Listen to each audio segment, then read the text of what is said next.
खतरा स्पेशली उनको है जिनकी इम्यूनिटी वीक है, जिनमें रोग प्रतिरोधक क्षमता जिनके शरीर की वीक है, वो हाई रिस्क पर हैं। इसलिए अपनी इम्यूनिटी में बार बार बोला गया अपनी इम्यूनिटी पे ध्यान दो, अपनी इम्यूनिटी पे ध्यान दो। ऐसे पेशेंट इससे ज्यादा इन्फेक्ट होंगे। इनफैक्ट मैं आपको बताता हूं, टीओआई का एक आर्टिकल है जिसमें इंटरव्यू में ये किनका है, एम्स के जो चीफ हैं, उन्होंने भी ये कहा है, misuse of steroid major cause behind the black fungus.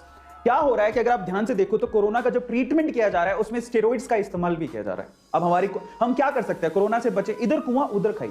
अब कोरोना के ट्रीटमेंट में स्टेरॉइड इस्तेमाल हो रहा है और वही स्टेरॉइड हमारी इम्यूनिटी को भी डाउन करता है और उसी वजह से हम लोग ब्लैक फंगस के भी शिकार हो सकते हैं।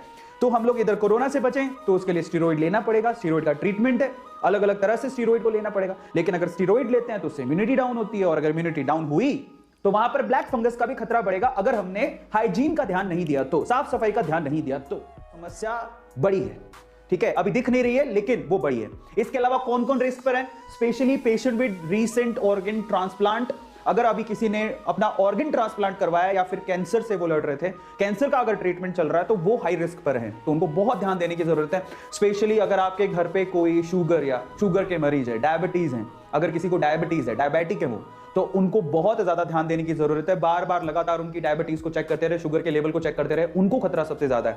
ठीक है, तो इसलिए कह रहा था आप लोगों से, अगर आप ऐसा सोचे कि हम तो स्वस्थ हैं, हमें क्या लेना देना, लेकिन यहां पर कैच है, आपके स्वस्थ होने से तो खैर फर्क पड़ेगा ही, लेकिन अगर आपके आसपास किसी को भी शुगर है या कोई ट्रांसप्लांट करवा के आया या कैंसर है, उनको तो दिक्कत हो सकती है। तो इसलिए आप अगर सजग रहेंगे, उनको बताएंगे तो बचा सकते हैं। ठीक है, इसके अलावा अगर आप देखिए, यहां पर स्टेरॉइड दिया गया, यहां पर immunosuppression of by steroid. कई बार होता है हमें ट्रीटमेंट के लिए क्या करना पड़ता है, इम्यूनो सप्रेशन करना पड़ता है, वो भी स्टेरॉइड के थ्रू। लेकिन जो स्टेरॉइड ले रहे हैं बेसिकली उनको इसका खतरा काफी ज्यादा है। और इसके अलावा सबसे इंपॉर्टेंट चीज जरा समझिए, जो कोरोना की वजह से या किसी और वजह से जो भी है, सांस के संबंधी कोई भी बीमारी अगर आपको, और अगर आप हॉस्पिटलाइज हैं, स्पेशली कोरोना जो भी इस वक्त चल रहा है, ठीक है, वो जो एक रेस्पिरेटरी प्रॉब्लम है स्पेशली, अगर उस वजह से आप हॉस्पिटलाइज हैं तो वहां से भी आपको फंगस, ब्लैक फंगस होने का खतरा है, ब्लैक फंगस से इंफेक्टेड होने का खतरा है।